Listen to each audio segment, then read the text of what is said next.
USAA knows dynamic duos can save the day, like superheroes and sidekicks or auto and home insurance. With USAA, you can bundle your auto and home and save up to 10%. Learn more and get a quote at usaa.com/bundle. Restrictions apply.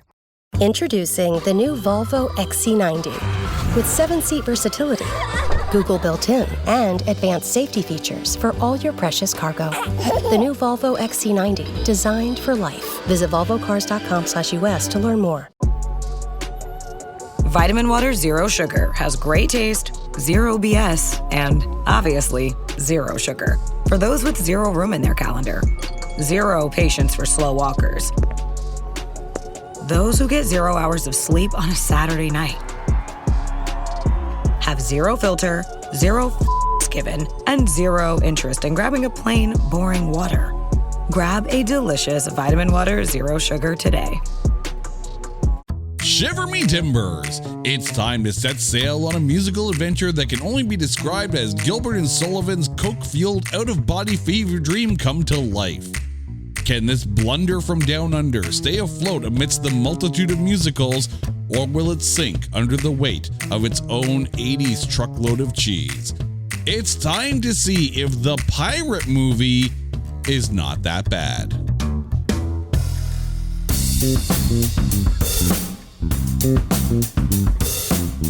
Welcome one and all to It's Not That Bad, the podcast that looks for A grades in B movies, and a proud member of the Pantheon Podcast Network. Hello to all of our listeners in North Charleston, South Carolina, and around the world. Are you doing? Yeah, I went there. I've been so looking forward to this week because we're talking about the pirate movie. Am I the only one excited for this? I think I am. Why am I the only person excited for the pirate movie? You know, I have talked about this film on other podcasts before. I went on the Review It Yourself podcast, and damned if I didn't defend this with a big old sword and a smile on my face. And I'm here to do it on this show. It's time to talk about the pirate movie. And here to join me, my lovely wife, Carrie. Carrie, how are you doing? I'm good, me matey. How are you? I'm doing good. Oh my God, I love this film so much. This is one of those moments where growing up, the movie networks had certain films that were on all the time. And I've talked about a few of them in the past. Krull was one of those films where it was on all the time and I was enthralled by it. And then we covered it on the show and I'm like, oh, I was a dumb kid. And then the original Clash of the Titans was another film that was like, I'm so enthralled by it. Then we talked about the remake and I was like, oh, okay, but it's not the original. But now we're talking about the pirate movie. A film that I watched over and over and over and over and over again because it was on all the time. Because it was okay for kids. They played it when I was, able to watch films. And there was lots of songs. There was lots of fun. And then we get to watch it in 2025. And you know what? We are at biased episode level of content here because I'm grinning getting ready to talk about this film. Now, Carrie, I know I've thrust this movie upon you. Are you sitting there with the same smile on your face, ready to talk about this film? Or is this one of those ones where you're like, that's nice, dear? I do believe you threatened to make me walk the plank if I didn't watch the movie. I may have, yes. Yes. This was a first watch for me. I had never seen this movie before until about a week ago. And I guess we'll get your opinion a little bit later on that. So yeah, you're going to have an episode where someone who treasures this movie. And again, this is another one of those ones where it's like, you never see it on streaming services. It's like forgotten in the history of time and movie lore. But we got a copy and it's all good. And we're going to talk about it. And I'm so excited. But before we do, Before we walk the plank and dive into the seas of the pirate movie, it is time to take this Australian musical and trailerize it. If you love the Pirates of Penzance, then we're sorry for what you're about to witness. But for the culturally ignorant comes a musical that will take something you know nothing about, run it through the 80s pop meat grinder, and churn out a sausage with multiple hints of raspberry. Christy McNichol is Mabel, an 80s dork, so adorkable, she's even got the glasses, baggy clothing, and comically large ghetto blaster that says she's more interesting than everyone else on screen. But when her boat capsizes, sending her overboard to not die safely on a nearby beach, she dreams in musical, like the rest of us normies do. In it, she breaks the fourth wall so many times that even Deadpool takes notice, subjects the band of pirates to penance for being, pirates, and fights for her true love that she's known for a whole musical number. Half dissolve your singing face over every sky shot. It's the pirate movie. Rated PG for Perm of Glory. Oh, you went there. Yeah, I did. Okay, her hair was on point. That mullet was everything. Her hair was she actually wore extensions in that film for that hair. Because in the dream sequence, her hair looked fantastic. But the opening, opening not so much, yes. And the first scene, I'm like, how did she have time enough to grow her hair? It's a dream sequence. Oh, I realized that. Right? No, but Frederick. Now that's a perm of glory right there. Ooh, yeah. Okay. That is a glorious helmet of hair right there, as only the 80s can give us. But let's get into who is in this film. The movie stars Christopher Atkins, Christy McNichol, Ted Hamilton, Bill Kerr, Maggie Kirkpatrick, Gary McDonald, and Chuck McKinney. However, there is an almost starring in this film. Jill Perryman was originally cast to play the ship nurse, who was then replaced by Maggie Kirkpatrick. It was originally started to be directed by Richard Franklin, but then he left the movie mid-production over creative differences, and then Ken Anakin came in and did the film. The film had a promoted budget of $9 million, which at the time made it the most expensive Australian film ever made. However, Wikipedia has pointed out that the Australian film 1978 to 1992 book has this film listed a $6 million budget. Now, this is in Australian dollars, not American dollars. Worldwide, it has a gross of only $7.9 million. When it was released on the August 6th, 1982 weekend, 1982, huh? Don't do the math. 43 years, huh? 43 years. It debuted at number 5 with $2.5 million. The highest grossing debut that week was Things Are Tough All Over with $5.9 million. In the number 1 spot that week was the 9th week of E.T. the Extraterrestrial with $9.5 million. Your absolute favorite. Oh, it's so my favorite. At number 2 was the 3rd week of The Best Little Whorehouse in Texas. And at number 4 was the 2nd week of An Officer and a Gentleman. But I want to put an asterisk on this. So E.T. at number 1 and Things Are Tough All Over debuting at number 3. They were in 1,500 theaters each. The pirate movie was only in 757 theaters. So it still didn't beat it on a per average basis. But let's put an asterisk there. It could have made more had it been in more theaters. There are, of course, some accolades for this film. At the 1982 Australian Film Institute Awards, Gary McDonald was nominated for Best Actor in a Supporting Role, but lost to Warren Mitchell for Norman Loves Rose. And Aphrodite Kondos was nominated for Best Achievement in Costume Design, but lost to Norma Morrisseau for The Road Warrior. But then on the other side, at the 1982 Stinkers Bad Movie Awards, it was nominated for Worst Picture, but lost to Inchon. But just to give you a little picture of what the movies in 1982 were like, also nominated for Worst Picture at the Stinkers was Grease 2. We've talked about that one. But also Annie was nominated for Worst Picture. What? Yep. The original movie. The original 1982, the one you loved so much. What? Was nominated for Worst Picture at the Stinkers Bad Movie Awards that year. Would you like a pickaxe and start going off on this?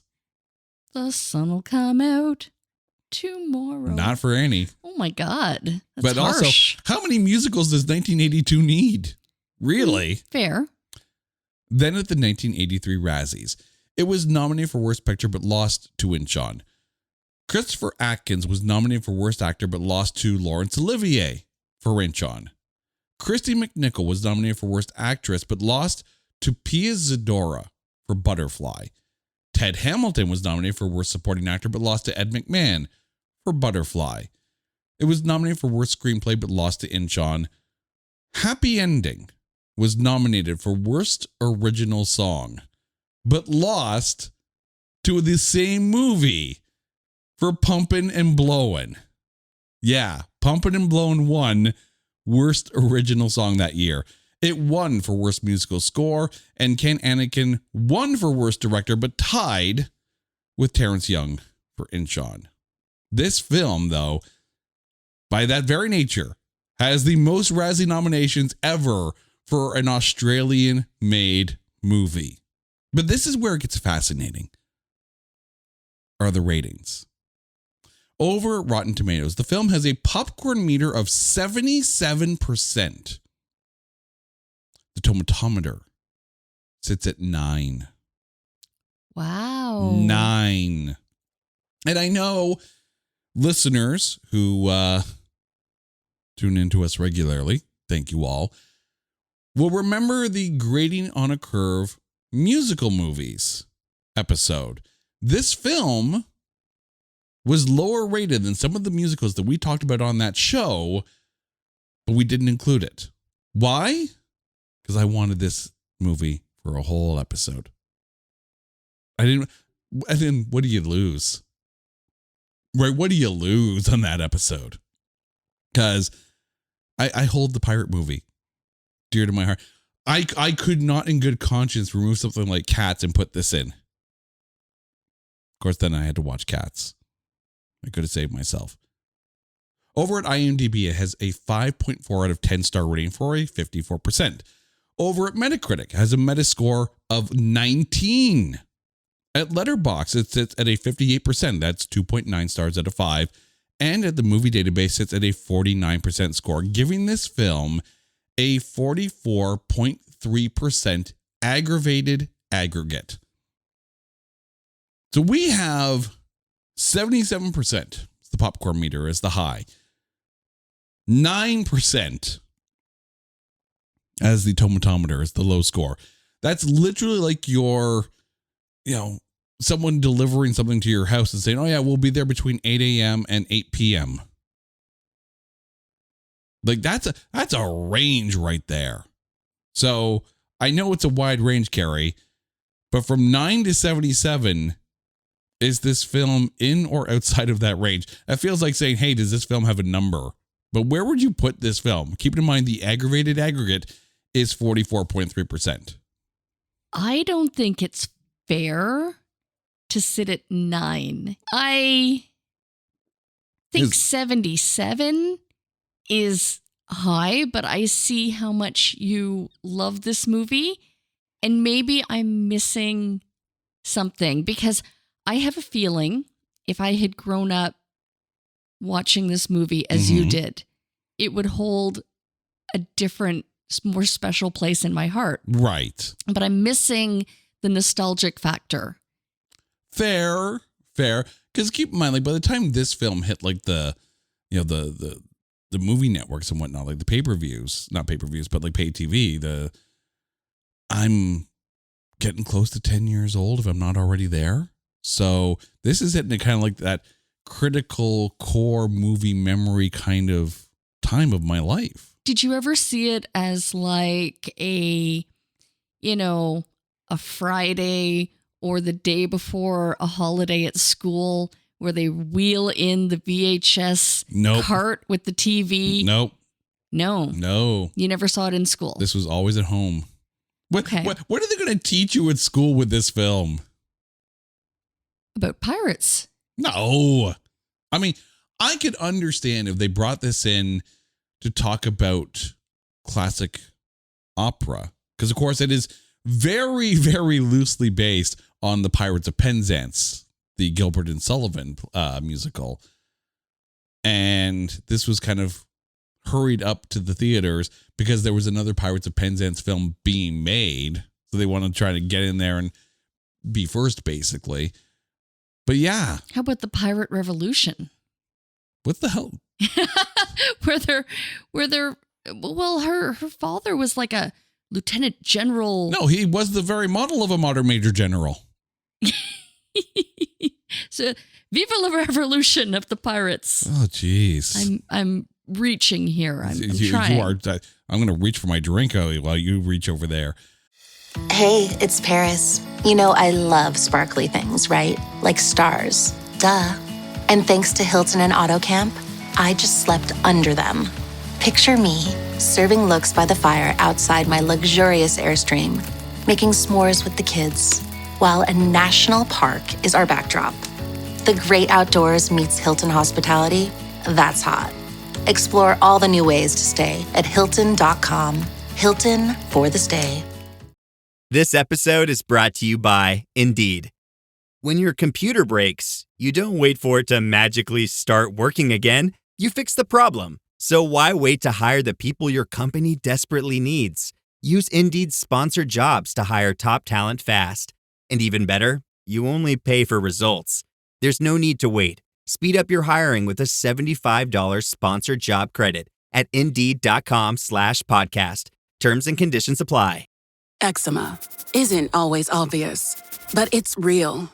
And so is the relief from Ebglyss. After an initial dosing phase, about 4 in 10 people taking Ebglyss achieved itch relief and clear or almost clear skin at 16 weeks. And most of those people maintain skin that's still more clear at 1 year with monthly dosing. Ebglyss, lebrikizumab LBKZ, a 250 milligram per 2 milliliter injection, is a prescription medicine used to treat adults and children 12 years of age and older who weigh at least 88 pounds or 40 kilograms with moderate to severe eczema, also called atopic dermatitis, that is not well controlled with prescription therapies used on the skin or topicals, or who cannot use topical therapies. Ebglyss can be used with or without topical corticosteroids. Don't use if you're allergic to Ebglyss. Allergic reactions can occur that can be severe. Eye problems can occur. Tell your doctor if you have new or worsening eye problems. You should not receive a live vaccine when treated with Ebglyss. Before starting Ebglyss, tell your doctor if you have a parasitic infection. Searching for real relief? Ask your doctor about Ebglyss and visit ebglyss.lilly.com or call 1-800-LILY-RX or 1-800-545-5979. All right, let's get to the breakdown of this film. And we start, of course, with Christopher Atkins, fresh off of the Blue Lagoon, here to play Frederick. Your thoughts on him? You know what? I liked him. I thought, he stands out like a sore thumb on the pirate ship. He is doesn't fit the image of the swashbuckling, swervy pirate character. He's he is the eye candy. He's too good looking to be a pirate. I don't understand it. Are you saying that the Pirate King is not a good looking man? He thinks so.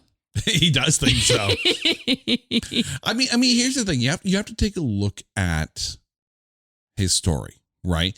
So the pirates killed his parents, orphaning Frederick, and then they bring Frederick on board and they teach him the ways of a pirate. And even though, they raised him to get to this point, he was going to leave them on his birthday so he could see to their end and avenge his parents.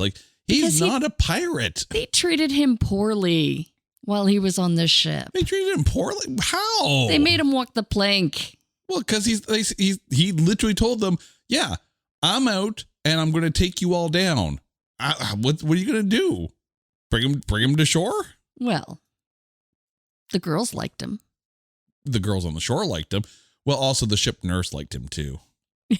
And that's why the Pirate King wanted him gone. I don't think the Pirate King even cared about that. No, I mean, you want someone to be pure, if you will. You want someone to be pure of heart and steadfast in his, devotion for the pursuit of good and justice. Because Mabel's not gonna marry a pirate. Frederick isn't supposed to be a pirate. You want someone to be that 80s, Tiger Beat kind of look. Yeah, I went there. But I thought if you rewind back to the very beginning, he was more of almost like acting as, he's almost doing a tour. Or well, he was, yes. And he brought up Mabel. A demo of a night fight. He asked Mabel to join him on his boat to go out somewhere. And he said, oh, yeah, and bring your friends kind of thing, whatever, right? But he was into Mabel. And then, of course, Mabel got left behind. And then she chartered that little boat and she tried to follow them and catch up to them. And then it capsized and she was unconscious on the beach. And now we get into the dream sequence where Frederick is a pirate, but not really a pirate, right? And then makes his way to shore and sees her, and they bust out into a musical number, "My First Love," and then all of a sudden the fireworks, and you want someone that you would sit there and say, Mabel's a good person. She's not going to go after any of the other pirates. Frederick kind of fits that role. No, I agree. And you have to keep in mind the tonality of this film. It's not a straight musical. It's more like a comedy parody of not just the Pirates of Penzance, but also of other films of the time. You have Star Wars references in here. You have Raiders of the Lost Ark references in here. You have a reference to, you would assume, the Pink Panther movies with an Inspector Clouseau looking kind of character in here. It was very Monty Python too. Monty Python / the kind of movie like Zucker would have done with this would have been a movie, really, had it been done in the 2000s. It feels like that.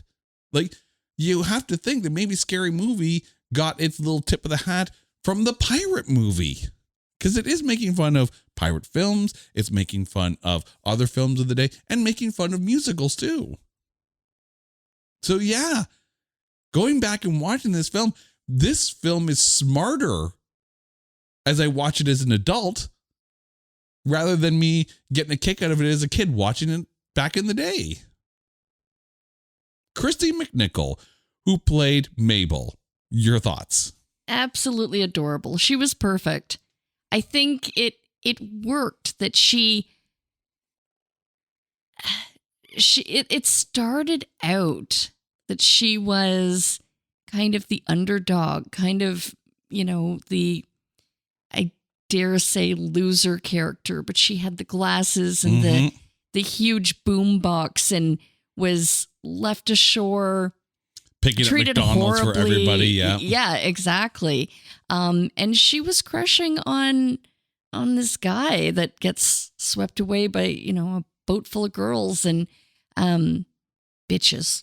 And you know what? Bitches, they always take the man. And yet she orchestrates this whole dream story. Sequence. Yeah. Oh, you did. You said dream sequence. We said it was a dream sequence. Also, spoilers like a mofo. Okay, dream sequence. I get it. Can we talk about that? How long was she out?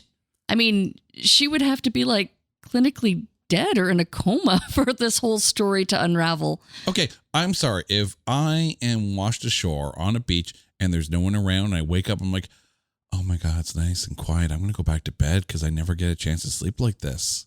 Yeah, I'd go back to bed. I would go back to sleep on the beach. Okay, yet, as the story goes, she is such a great actress because she can, go one way with her performance. And then, as you mentioned, when she breaks the fourth wall, at one point I'm like, does she even actually like this guy? Like, really? Yeah, it was just kind of that turn. Yeah. I'm like, where is this going? But I mean, like, even there's little subtle nods in this, which leads me to, in hindsight, look at this more of a parody film than it is a musical, right? Yes, it's a musical comedy, but there's that whole scene where, like, the first song from the girls on the beach that we hear is Climbing Over Rocky Mountains, right? Again, very kind of inspired by the Pirates of Penzance or whatever, right? And, Mabel comes down and she looks at them all singing, and then she looks at the camera and goes, "Can you believe this song?" That's actually a tip of the hat to one of her previous films, Little Darlings, where she's watching this musical number being, practiced in school, and it's that song. So this film knows exactly what the hell it's doing.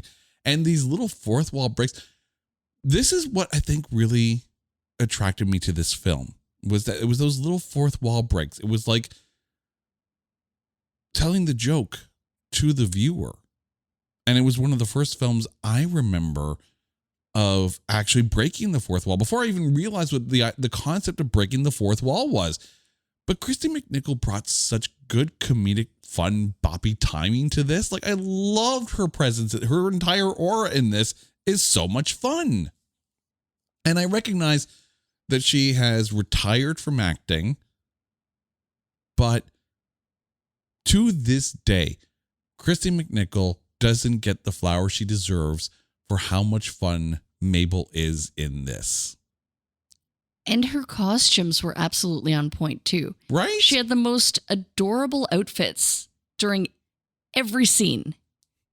Like, and even little lines like, the body is an 8, the mind is a 10. Let's go. Like, just that comedic presence of her, right? Like, the confidence in Mabel, like Dream Mabel, is so much fun compared to the lack of confidence of real world Mabel, that I love it. I love that it's this like elevated, fun kind of Ferris Bueller-esque kind of presence before Ferris Bueller even existed.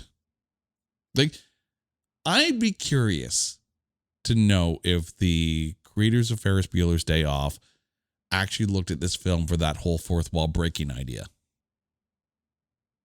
Ted Hamilton, who is the Pirate King. He is a glorious thing to be the Pirate King. Your thoughts on Ted Hamilton? Oh, he was absolutely perfect and perfectly full of himself. I loved it. You want someone to be that big and that grandiose and just that like swashbuckling debonair, but in a goofy kind of way. And I loved how completely clueless he was too. Like, that was a real power scene where Mabel was like leading the charge and kind of flirting with him, but kind of getting him to deflect so Frederick could copy the map from his back. Exactly. That scene was hilarious. Mm-hmm. Oh, so fun. But that's the thing. Like, it's not a sexy film, right? It's not a, lascivious film. It's a goofy comedy. And it plays it at that perfect PG. Like, you take a look at some 80s PG films, you sit there and go, are you okay? I don't know if the 80s are okay. This is a fun, goofy, made for anybody PG film. Yeah, some of the jokes are a little bit, when you take it like from the script perspective, maybe a little tongue in cheek and maybe a little, but it's played at a very teen level, even though the Pirate King he's just so grandiose and so bigger than life, at least bigger than his codpiece. Oh, you went there. Well, you're the one who's looking at his codpiece going, oh my God, it's so sparkly. You went there. I totally went there. Oh. Yeah. Yeah. Yeah, I did. But I mean, you take a look at the three, right? Frederick being the pure of heart, pure of mind, pirate but not a pirate that's trying to, win Mabel's heart. You have Mabel, who is so much more confident than real life Mabel, but funny as hell and cute as a button. And you got the Pirate King, who is so much bigger than anything on this earth, at least his ego is. And the characters and their paths are so defined, but it's so well done. And like Ted Hamilton gives a very stage performance of this, right? Christy McNichol plays to the camera so well as Mabel, plays to the camera perfectly. Ted Hamilton is stage. The Pirate King is stage all the way, and it's glorious.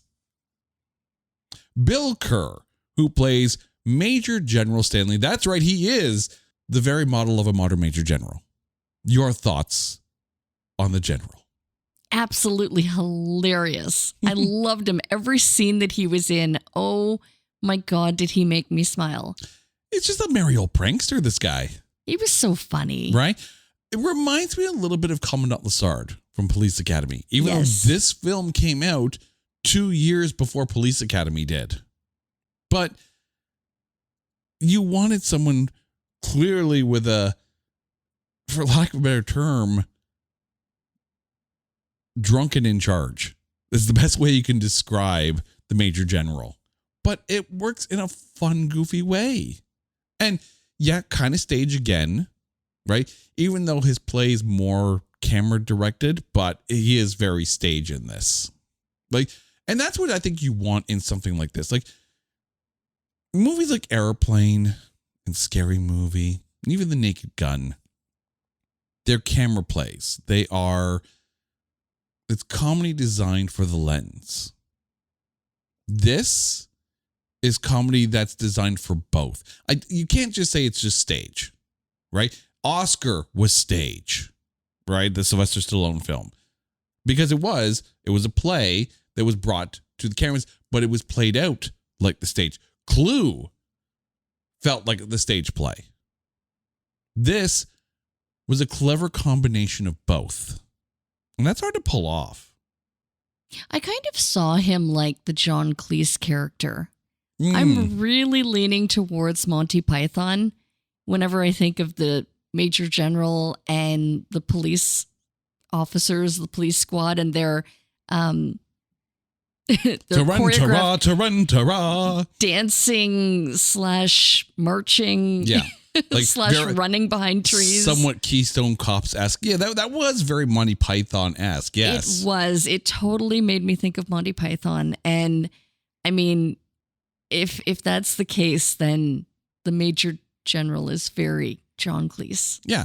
You could take Bill Kerr, who played the Major General, and Gary McDonald, who played both the police sergeant and the Inspector Clouseau-looking guy, and say, yes, you could see those two in like a, for lack of a better term, Australian Monty Python kind of troupe.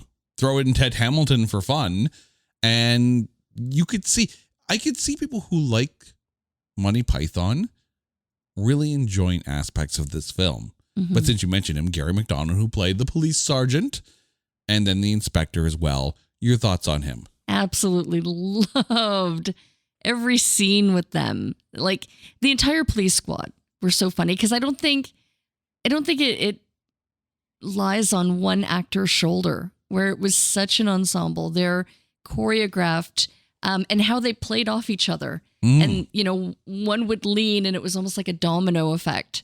It was just so funny. I wonder how many takes they had to take.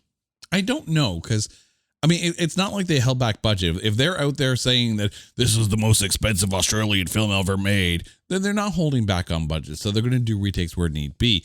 I think the interesting thing about this part of the film is that you're sitting here, you're watching the film, and you have a Major General in the house with all these very, 1800s era style costumes, and you've got pirates, and then all of a sudden you have a marching group of English bobbies walking around in the wilderness in marching order and in synchronization and singing along tarantara tarantara. So yeah, I could see the Monty Python-esque appeal to this part of the film, but I remember watching going, where'd the cops come from? Yeah. And the horses, they just randomly appear. Yeah. Well, you don't expect things to make sense in a dream sequence. Well, what is she going to do? Walk? Fair. Well, no, she got the horse from her castle, so that's fine. I'm cool with that. But she's riding the horse and making the cops follow her on foot. Damn, Mabel. You got to treat the cops like that. Maggie Kirkpatrick, who played Ruth, this is the ship's nurse that eventually falls in love with the Pirate King. Your thoughts on her? I thought she was funny. She was so funny. It was definitely there for comic effect. Yeah. Oh, yeah.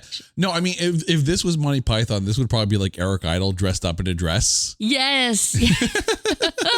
Or Michael Palin, one of the two, right? Yeah. But, I mean, she just adds to it, right? She just adds to it so much, but doesn't take away from the scenes. It's not like she's there to steal the scenes. She's there to complement the scenes, and I think she complements the scenes very well. It worked very well. Yeah, definitely. What was she doing with the teeth and the skulls? I'm not quite sure. I think she was it's almost like someone who's like, cashing out at the end of the day. Oh, like a slot machine kind of thing? Not necessarily a slot machine, but like, they basically toss the money in and like it sorts them out.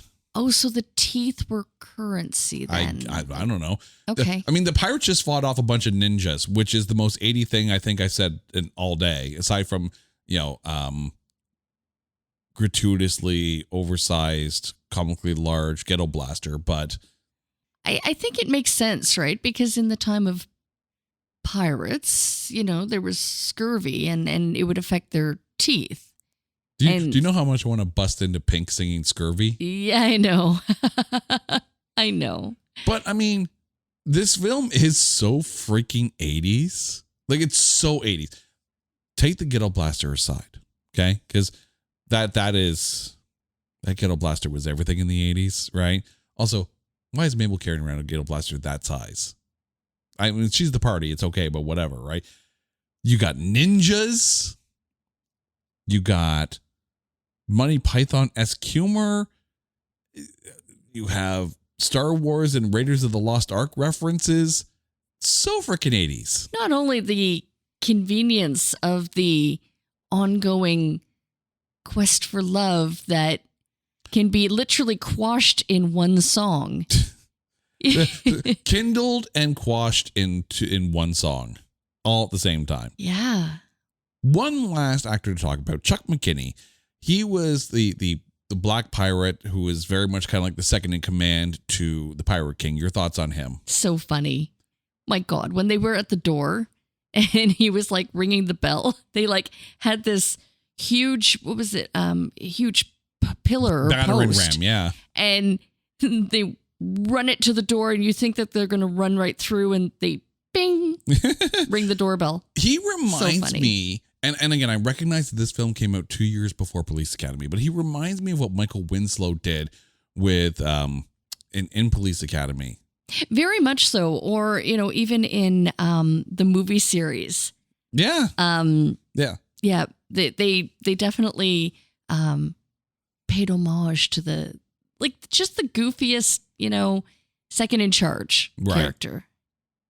We can't talk about a musical without talking about the music. So first off, let me get into there can only be one kind of vibe here. The soundtrack to the pirate movie, released in August 1982, hit number 39 in Australia and number 166 on the Billboard 200. It's certified gold in Australia. There were 3 singles off of this one. How Can I Live Without Her hit number 71 on the Billboard Hot 100. Because I remember when we were watching this film and this song was on, you're like, are these like songs from the radio? Because like it feels like, or was it written? It was written for the film. And yes, you probably heard it on the radio back in the day. I'm not here to talk about How Could I Live Without Her. I'm not here to talk about Happy Ending, even though that is catchy as hell. Can we talk about Pumping and Blowing for a second here? And yeah, I feel like I just turned this from a movie podcast to a sex podcast, but can we talk about this song for a second?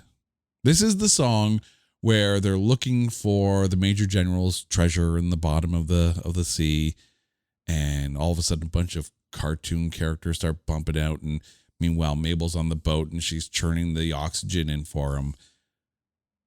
Did you listen to the lyrics of this song? I can't say that I did because I couldn't get over where'd the animated fish or characters whatever come from. It was so Disney. It kind of felt like, and not only that, but I'm like, is he going to die in there? Because the water was starting to seep into his scuba mask. And it was so funny because he had like that little pocket of air and he's trying to like put his head up so he could breathe.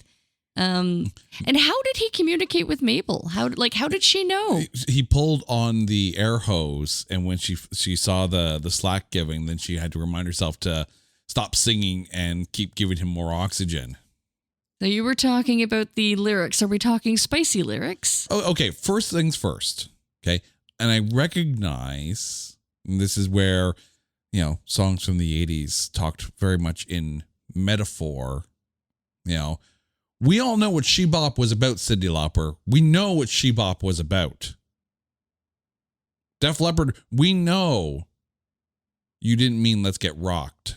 We get it. Pirate movie. I recognize that Mabel is turning the wheel and sending oxygen down to Frederick. So she's literally pumping and blowing down air to him. I understand this. But when your lyrics read as, and I'm going to give you a dramatic reading of a section of the lyrics from Pumpin' and Blowin', the worst original song winner at the Razzies that year, if I may. If you're treading water and romance is on the slide, don't you know you have to swallow something more than water? It's your pride. The movie? Seriously? Like, explain it to me. I don't see what the problem is. I'm glad you don't see a problem with it. Thanks, dear listeners. We're going to leave right now for about 15 minutes. We'll come back later when the show's ready to be done. Whew. Oh, come on. You have a dirty mind. It's literally saying you got to swallow something more than water. You got to swallow your pride. Like, really? You're looking around like you're hoping that someone's going to save you from this. This isn't a round table, Carrie. Just you and me and some very innuendo-esque lyrics. What kind of dirty-minded preteen were you when you watched this movie? Because I didn't see anything wrong with it. Hey, you know what? 1982, 1983, I'm not thinking this. 2025, I'm looking at this going, that's tad forward movie. Whew. But also, let's talk about the 80s schmaltz on this. Because there is some pure freaking 80s schmaltz in this. Like, I love the Modern Major General song. I love it. It's fun. Turen Tara. That's just good classic musical fun. First Love.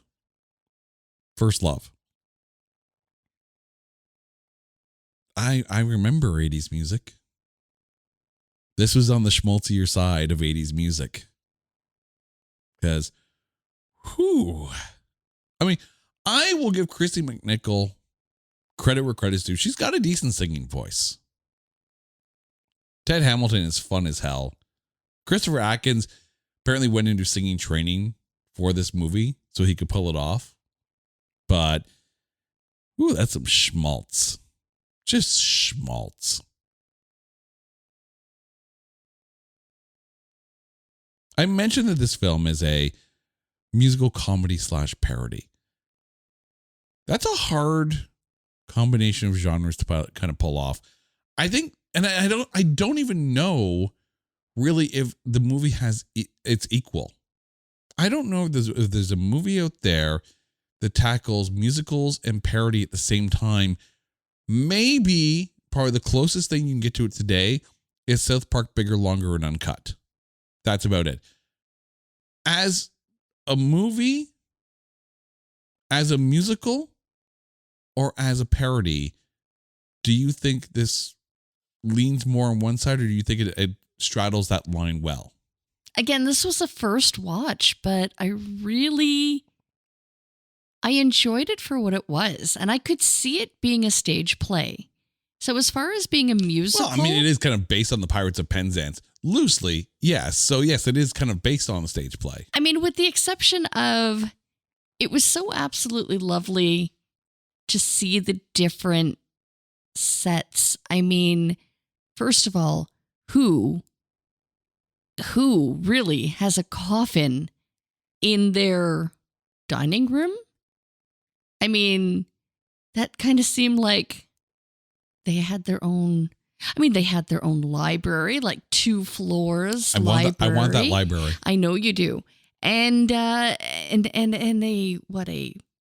I don't know, a visitation burial site in their home. Well, I mean, that's one-stop shopping right there, really. In the pool hall. It was a lovely home. I mean, there's enough daughters from the Major General that, you know, you have to be ready for anyone to kick it, I guess. I guess. However, you have to give mad respect to the scene where the line of daughters were dancing on the beach. Yes, with all the umbrellas. Because that is really hard to do. Like, they were doing some toe standing balance on the beach. And that is really, really challenging. You could see where they wet the sand to kind of make it a little bit more coarse and a little bit firmer of a little bit more terra firma, if you will. Dance floor. But I mean, the scenery was absolutely gorgeous. The boats, right? Just like when they were out on the water. It was lovely. Okay. So at the beginning of the show, you mentioned that this was a first watch for you, your first love, if you will. So I'm going to ask you now. We've gone through this film. We've gone through the actors and the music. Would you watch this again? Knowing that you love this movie so much, I probably take me out of the equation. Will have to. Take me out of the equation. Is this a keep or a watch or a pass for you? Ooh, good question. Aside from for research purposes for the show, I don't know if I would circle back to it, but if we were flipping through the channels and if it was like Nostalgia Day and it was on television, I can't say that I would flip away from it either. So it's a watch.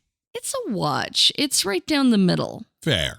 I mean, I have fond memories of this film. I know you do. And I wanted to ask you a question, right? So if you're looking at pirate movies, right? If you were to rate this between, I don't know, Hook and possibly Peter Pan, I guess that's Hook. Yeah. But didn't they make a Peter Pan movie as well? Oh, I mean, like the original Disney, yeah. Yeah. And the Pirates of the Caribbean. See, I've never watched any of the Pirates of the Caribbean films. The first one? You must have. No, nary a one. Nary a one. Oh, well. But, I mean, pirate movies isn't necessarily my genre de choix. Like, I've never watched Cutthroat Island. I've never watched the Pirates of the Caribbean. Yes, of course, I've watched Hook. We talked about it on the show. And Hook is a different... That's a nostalgia vibe, like riffing on a classic Disney memory. But I think even with the Pirates of the Caribbean, I would still choose this over those. I'd put it on the same level as Hook, but there's just something fun and silly and knowingly and unashamedly so in both of those that makes this film infectious to watch because it doesn't shy away from the level of camp that it adds to it. It kind of leans into it. I know You can't plan camp.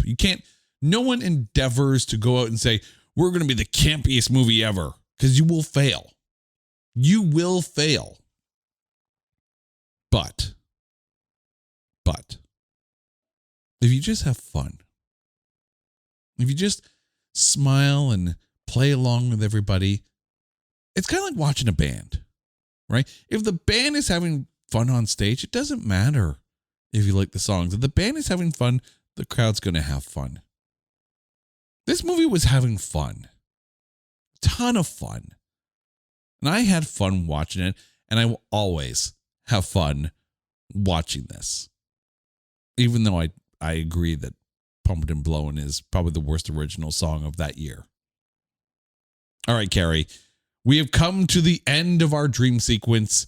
Your thoughts on the MVP of the pirate movie? Oh, for MVP, without a doubt, I'm going with Mabel. Yeah, Kristy McNichol. Now, I know I flip-flop on this. Like, there are days when, yes, absolutely, without a doubt, it's Kristy McNichol. But then there are days when I sit there and go, yeah, but you know what? Ted Hamilton's a ton of fun as the Pirate King. He really is, too. Right? Like, it's one of those two on any given day. But today it's Kristy McNichol. Because really, she kind of set the tone for how a movie should properly break the fourth wall. Right? Kristy McNichol walked or swam so that Ferris Bueller and Deadpool could run. Carrie, thank you so much for indulging my young movie memories and giving us a chance to talk about a film that I dare say is the poster child for unfairly maligned. At 9%, way unfairly maligned. And to you, our dear listeners, thank you for letting me espouse and wax nostalgic about the pirate movie. Until next time, you guys know the drill. If there is a movie out there that you think is unfairly maligned or is so bad that there's no way in a pirate ship that we can find anything good to say about it, hit us up on social media at NotThatBadcast or go to our website at notthatbadcast.com and get ready. Because starting in November and running to the end of the year, we are doing a marathon run of the Police Academy franchise, all 7 films. Until next time, she's Carrie, I'm Jay, you guys are awesome. This is It's Not That Bad, proud member of the Pantheon Podcast Network. Take care.